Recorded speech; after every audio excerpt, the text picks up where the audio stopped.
छत्तीसगढ़ की खबरों का रुख करेंगे, जहां पर रायगढ़ में एक बार फिर से अफीम की खेती का खुलासा हुआ। तो वहीं राज्य के अफसरों की ड्यूटी अब चुनावी राज्यों में लगा दी गई है। तो वहीं रायपुर में एटीएम से सरकारी राशन मिलेगा। तो इधर अब रायपुर बिलासपुर रेल मंडल में रेल नीर की सप्लाई बंद कर दी गई है। तो गढ़चिरौली में 11 नक्सलियों ने सरेंडर किया।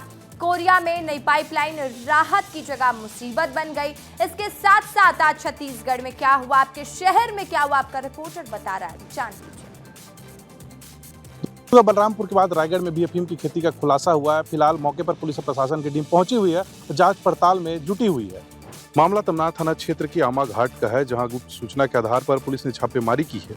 मौके पर खेत में अफीम की खेती होते हुए पाई गई। बताया जा रहा है कि खेत आमा घाट की ग्रामीण का है, जिसे तरबूज, ककड़ी और सब्जी की खेती के नाम पर लिया गया था, लेकिन इसका इस्तेमाल अवैध रूप से अफीम उगाने के लिए किया जा रहा है। कार्रवाई के दौरान पुलिस ने मौके से मार्शल सांगा नाम के एक व्यक्ति को हिरासत में लिया है, जो झारखंड का रहने वाला बताया जा रहा है। इस कार्रवाई के बाद इलाके में हड़कंप मच गया। पुलिस अब इस मामले में और भी लोगों की संलिप्तता की जांच कर रही है। फिलहाल पुलिस पूरे नेटवर्क को खंगालने में जुटी है, ताकि इस अवैध कारोबार से जुड़े सभी लोगों तक पहुंचा जा सके। पुलिस ने मामले में एक संदिग्ध को हिरासत में ले तो लिया है, लेकिन किसकी खेत है, कौन खेती कर रहा था, इसका खुलासा पूरे जांच के बाद ही हो पाएगा।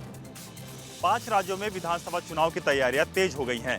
चुनाव को शांतिपूर्ण तरीके से कराने के लिए दूसरे राज्यों से अधिकारी और तमाम आईएएस अफसर मौजूद रहेंगे। लेकिन सबसे बड़ी वाली बात यह है कि छत्तीसगढ़ से सबसे ज्यादा आईएएस अफसर मौजूद रहेंगे।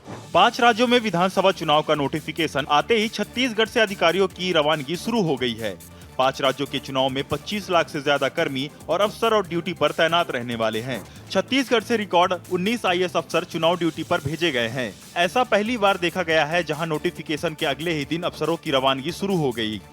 वहीं अधिकारियों की चुनावी ड्यूटी बढ़कर 30 से 40 दिन कर दी गई है। छत्तीसगढ़ से 10 सचिव स्तर के अधिकारी बाहर हैं। इससे कामकाज प्रभावित होने का आसार दिखाई दे रहा है। कामकाज का प्रभाव सबसे ज्यादा शिक्षा विभाग पर पड़ सकता है, क्योंकि सचिव और संचालक दोनों बाहर हैं। अधिकारियों की ड्यूटी को देखते हुए लिंक ऑफिसर को तैनात तो किया गया है, लेकिन विकास कार्य धीमे पड़ने के आसार हैं। आपको बता दें, छत्तीसगढ़ में पहले से ही आईएएस अफसरों की संख्या कम है। उसके बावजूद भी दूसरे राज्यों में उनकी ड्यूटी लगा दी गई है। अगर आपको गेहूं, शक्कर, चावल लेना होता होगा तो आप एक राशन दुकान में जाते होंगे, जहां आपको भीड़ का सामना करना पड़ता होगा और बहुत देर तक लाइन में खड़ा भी रहना पड़ता होगा। लेकिन अब तनाव मत लीजिए, चिंता मत कीजिए, क्योंकि राजधानी रायपुर में अब आपको एटीएम मशीन से चावल और अनाज मिलेगा। रायपुर वालों के लिए खबर राहत देने वाली है। मशीन से अब अनाज मिलने पर आपके समय की बचत होने वाली है। इसके साथ ही अनाज वितरण में पारदर्शिता बढ़ेगी और गड़बड़ी पर भी रोक लगेगी। रायपुर में लगने वाला ये ग्रेन एटीएम राज्य का पहला ग्रेन एटीएम होगा। ये एटीएम शास्त्री बाजार में लगने वाला है। राज्य सरकार की मंजूरी के बाद इस ग्रेन एटीएम की स्थापना की जाएगी। इससे राशन वितरण हाईटेक होगा। आपको बता दें कि ग्रेन एटीएम से लोग 24 घंटे कभी भी राशन ले सकेंगे।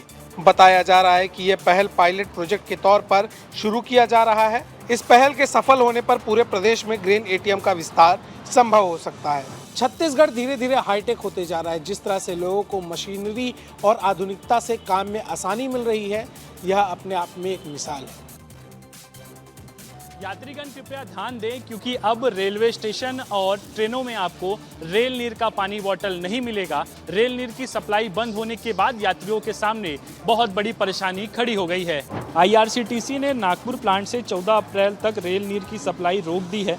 बताया जा रहा है कि गर्मी के चलते बढ़ती मांग को देखते हुए वेस्ट जोन को प्राथमिकता दी जा रही है, जिससे इस मंडल में सप्लाई प्रभावित हुई है। इसका असर साफ तौर पर देखा जा रहा है। रोजाना करीब 1550 पेटी रेल नीर की खपत होती है। बिलासपुर में जहां 900 पेटी की ज़रूरत होती है, वहीं रायपुर में करीबन 650 पेटी पानी की मांग रहती है। एक पेटी में लगभग 12 बोतल होते हैं।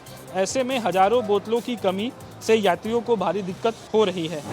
रेलवे फिलहाल दूसरे ब्रांड के पानी के माध्यम से आपूर्ति करवा रहा है। हालांकि यही सवाल है कि ये व्यवस्था कब तक बनी रहेगी और रेल नीर की सप्लाई कब शुरू होगी, क्योंकि अगर गर्मियों में डिमांड रेल नीर का ज़्यादा बढ़ा, पानी की ज़्यादा बढ़ी, तो जो वैकल्पिक कंपनियों से पानी की आपूर्ति करवाई जा रही है वो भी अपना रेट बढ़ा सकती हैं। कैमरा पर्सन दुर्गेश के साथ रोहित मिश्रा, विस्तार न्यूज़, रायपुर।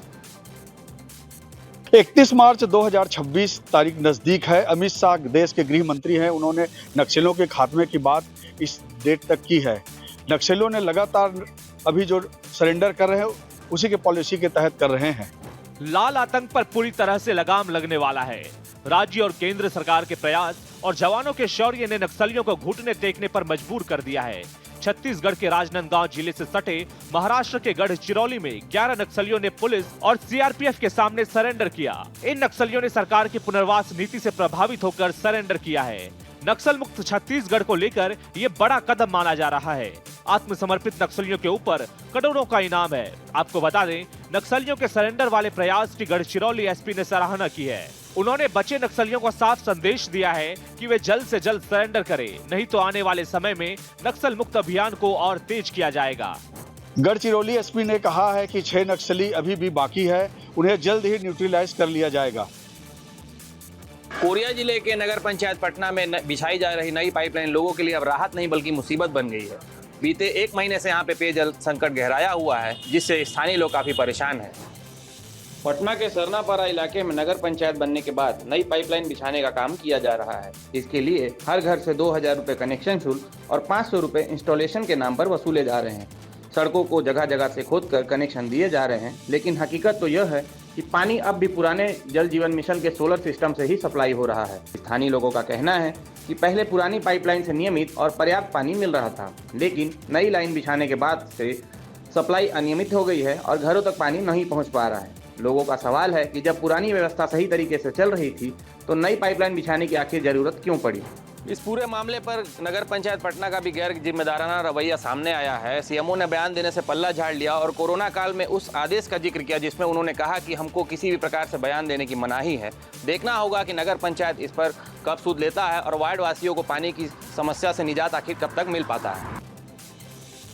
खड़गवां ब्लॉक जो कि एमसीबी जिले के अंतर्गत आता है, वहाँ के जो भी पीएम जनमन योजना के तहत सड़कें बन रही हैं, उनकी देख-रेख या क्रियान्वयन जो होना है वो कोरिया जिला के अधिकारी करेंगे, ऐसा एक तुगलकी पर फरमान आया है।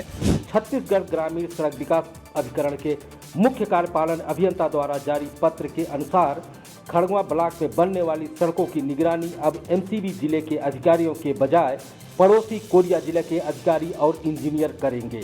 हैरानी की बात यह है कि क्षेत्र एमसीबी जिले के अंतर्गत आता है, लेकिन निर्माण और मॉनिटरिंग की जिम्मेदारी दूसरे जिले को सौंप दी गई है। इस फैसले को लेकर स्थानीय स्तर पर सवाल भी उठने लगे हैं। लोगों का मानना है कि यह फैसला कहीं न कहीं एमसीबी जिले के अधिकारियों की कार्यप्रणाली पर संदेह को दर्शाता है। यही वजह है कि अब दूसरे जिले के अधिकारी यहाँ की सड़कों का काम करेंगे। पीएमजेएसवाई जहाँ लगभग 150 से अधिक सड़कें बना रहा है, ऐसे में पड़ोसी जिला कोरिया के चाहे ई हो, एसडीओ हो या इंजीनियर हो, उनका यहाँ पर आकर कार्यों को देख रेख करना प्रश्न उठाता है एमसीबी जिले के पीएमजेएसवाई के अधिकारियों के ऊपर। बेमेतरा जिले की पुलिस ने नशे के खिलाफ अब हाईटेक तकनीक अपनाई है, जिसके तहत दूर दराज के इलाकों में ड्रोन कैमरे से निगरानी रखी जाएगी। बेमेतरा पुलिस ने ड्रोन कैमरों की मदद से फार्म हाउस और बाड़ियों की सघन जांच शुरू कर दी है। पुलिस उप महानिरीक्षक श्याम कृष्ण साहू के निर्देशन में यह अभियान पूरे जिले में चलाया जा रहा है। इसका मकसद एकांत क्षेत्रों में अवैध मादक पदार्थों के उत्पादन और भंडारण पर अंकुश लगाना है। ड्रोन तकनीक के जरिए अब दुर्गम इलाकों पर भी नजर रखना आसान हो गया है।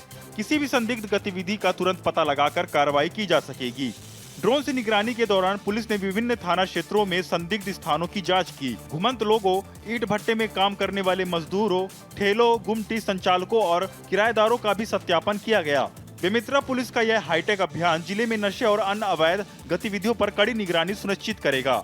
इससे नागरिकों की सुरक्षा भी बेहतर होगी और अपराधियों पर तुरंत कार्रवाई की जा सकेगी। तो बेमेतरा पुलिस ने ड्रोन तकनीक का इस्तेमाल कर सघन निगरानी शुरू कर दी है। इससे दूर दराज के इलाकों में कानून व्यवस्था में मजबूती होगी। बस्तर में विकास की तेज रफ्तार आने वाली है। विकास की तेज रफ्तार की झलकियां 22 मार्च को देखने को मिलेंगी, जहां बस्तर हेरिटेज मैराथन में लोग फर्राटेदार दौड़ लगाते हुए नजर आएंगे। बस्तर अपनी पुरानी पहचान को पीछे छोड़कर खेल और साहस के वैश्विक मंच पर नई इबारत लिखने को तैयार है। 22 मार्च को होने वाली बस्तर हेरिटेज मैराथन में इस बार मुख्य आकर्षण वे आत्मसमर्पित माओवादी होंगे, जिन्होंने हिंसा त्याग कर शांति की राह चुनी है। प्रशासन की पुनर्वास नीतियों से सकारात्मक प्रभाव के रूप में अब ये युवा जंगल की पगडंडियों के बजाय मैराथन के ट्रैक पर अपनी शारीरिक शक्ति और जीवटता का परिचय देंगे।